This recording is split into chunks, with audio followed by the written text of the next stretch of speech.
Ce qu'il y a de pratiquement certain chez Néandertal, c'est qu'il avait des capacités différentes des nôtres.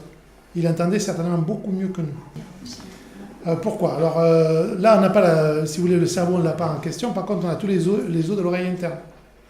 Et notamment l'enclume et le marteau sont beaucoup mieux développés et permettent une audition plus forte.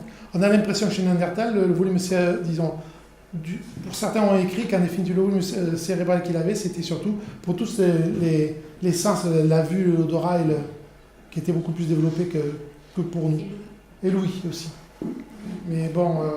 Et physiquement, il y a une. Alors physiquement, après, tout ce qu'on pense de Néandertal, c'est que la plupart, d'abord, c'est un individu qui est un peu plus petit que nous, en règle générale. Tous les os sont différents de nous, pratiquement tous. Pratiquement tous. Bon, lui, par exemple, il est capable de. Le pouce, il est beaucoup plus. Il peut faire à peu près ce qu'il veut avec le pouce, il est beaucoup plus libre. La cage thoracique, elle est beaucoup plus ronde. Et il est plus trapu, mais tout ça, c'est l'adaptation au grand froid. Parce qu'en définitive, Néandertal va se retrouver, lorsqu'il va être, disons, les gens qui vont arriver, ces Erectus qui vont arriver là, vont se retrouver au moment des premières glaciations. Ils vont se retrouver bloqués, comme disait Copain, soit par des glaciers, soit par des inondations, mais c'est surtout les glaciers qui vont être plus nombreuses que les inondations. Et donc, il va falloir s'adapter, et l'objet le plus fragile, c'est le cerveau. Donc, automatiquement, bourrelet suborbitaire, c'est les sinus qui se développent, pour pas qu'ils prennent froid. À l'arrière, même chose. Le menton qui est saillant, qui risque de geler, lui, il repart. Et les sinus des pommettes vont être beaucoup plus marqués aussi pour protéger encore une fois.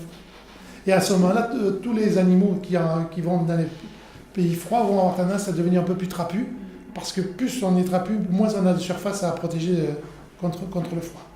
C'est certainement une adaptation au froid. C'est peut-être d'ailleurs aussi après une des raisons qu'il sera moins souple que l'homme moderne qui arrive après avec les changements climatiques. C'est toujours pas une hyper spécialisation à un moment, c'est jamais très très long. La sélection naturelle. Ouais, elle fait un peu son travail après. Elle fait